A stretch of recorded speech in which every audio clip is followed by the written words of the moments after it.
আগন্তুক পঞ্চায়ত নিৰ্বাচনৰ উপলক্ষে ঢকুৱাখানা বিধানসভা সমষ্টিটো আমি NDA সমৰ্থিত প্ৰাৰ্থী জিলা পৰিষদ আৰু আঞ্চলিক পঞ্চায়তৰ সদস্যসকলৰ মনোনয়ন দাখিল কাৰ্যসূচী ইতিমধ্যে আমাৰ সমাপন কৰিলোঁ।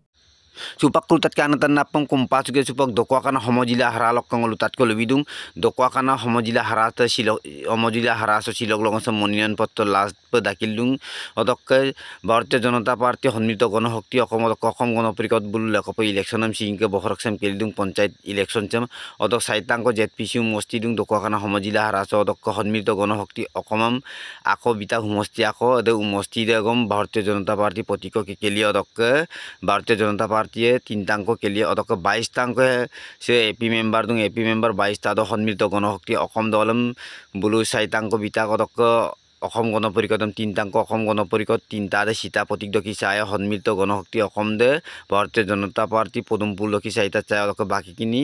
বুলু ভাৰতীয় জনতা পাৰ্টি কেলি অদক সুপাক নবকুমাৰ দলে কালাং বুলু কাপুংকা আগম নামকো কাংকুলাই আগন্তুক পঞ্চায়ত নিৰ্বাচনৰ উপলক্ষে ঢকুৱাখানা বিধানসভা সমষ্টিটো আমি NDA সমৰ্থিত প্ৰাৰ্থী জিলা পৰিষদ আৰু আঞ্চলিক পঞ্চায়তৰ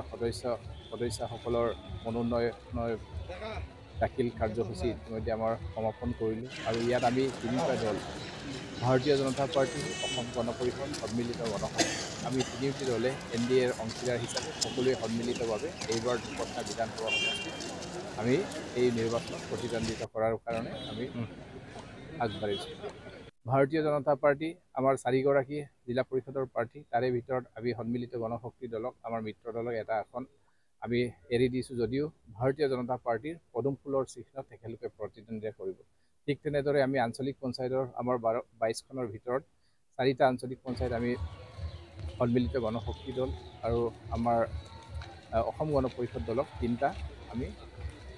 আঞ্চলিক পঞ্চায়তৰ চিট সমষ্টি তেখেতলোকৰ বাবে আমি এৰি দিছোঁ।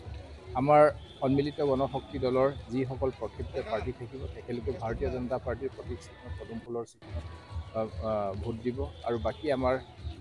অসম গণ পৰিষদ দলৰ হাতীৰ চিহ্নত ভোট দিব আৰু বাকী আপোনালোকে সকলোৱে জানে এইবাৰ প্ৰথমবাৰৰ বাবে মাননীয় মুখ্যমন্ত্ৰী ডক্টৰ হিমন্ত বিশ্ব শৰ্মা ডাঙৰীয়াৰ নেতৃত্বত আমি পঞ্চায়ত নিৰ্বাচনৰ যোনটো এমেণ্ড কৰি পিনি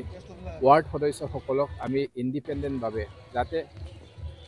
গাঁও পঞ্চায়ত ব্যৱস্থাটোত মানে যিসকল ইচ্ছুক ব্যক্তিয়ে বা গাঁওখনত থকা মানে ৰিটায়াৰ্ড শিক্ষকেই হওক বা কোনোবা এনেধৰণৰ বিশিষ্ট ব্যক্তিয়ে হওক তেখেতলোকে সময়ে সময়ে দেখিবলৈ পাওঁ তেখেতলোকে ৰাজনৈতিক দলসমূহৰ লগত মানে চিম্বল নথকাকৈ নিজা ব্যক্তিগতভাৱে কৰিব খোজে। এইকাৰণে এই বাট মুকলি কৰাৰ নিমিত্তে যাতে সকলোৱে অংশগ্ৰহণ কৰিব পাৰে তাত মানে দলীয় চিহ্ন নাথাকে কিন্তু আমাৰ ৱাৰ্ড সদস্যসকলতো আমাৰ মিত্ৰজোঁটৰ সকলোৱে পাৰ্টি থাকিব বেলেগ বেলেগ চিম্বলত কিন্তু আমি সকলোৱে সমৰ্থন কৰিম ৰাইজে যাক আশীৰ্বাদ দিব তেখেতেই আমাৰ প্ৰাৰ্থী হ'ব আৰু আমি আশাৰ দৃঢ় বিশ্বাস ঢকুৱাখানাবাসী সমষ্টিবাসী ৰাইজে আমাৰ NDAৰ সমৰ্থিত সকলো প্ৰাৰ্থীক খুব সুন্দৰভাৱে মানে বিজয়ী কৰাব বুলি আমি দৃঢ় বিশ্বাস আৰু আমি এই আগন্তুক পঞ্চায়ত নিৰ্বাচনৰ জয়ী হোৱাৰ লগতে যাতে ভাৰতবৰ্ষৰ মাননীয় প্ৰধানমন্ত্ৰী নৰেন্দ্ৰ মোদী ডাঙৰীয়া আৰু অসমৰ মাননীয় মুখ্যমন্ত্ৰী ডাঙৰীয়াৰ সবল নেতৃত্বত যি উন্নয়ন আমি যিখিনি আঁচনি ৰূপায়ণ কৰাৰ ক্ষেত্ৰত বা গাঁও অঞ্চলত যিখিনি মানে ক্ষমতা বিকেন্দ্ৰীকৰণৰ ব্যৱস্থাটো আমি অধিক শক্তিশালী কৰাৰ লগতে আমি গাঁও অঞ্চলৰ ৰাইজৰ যিখিনি মৌলিক অধিকাৰ এইখিনি আমি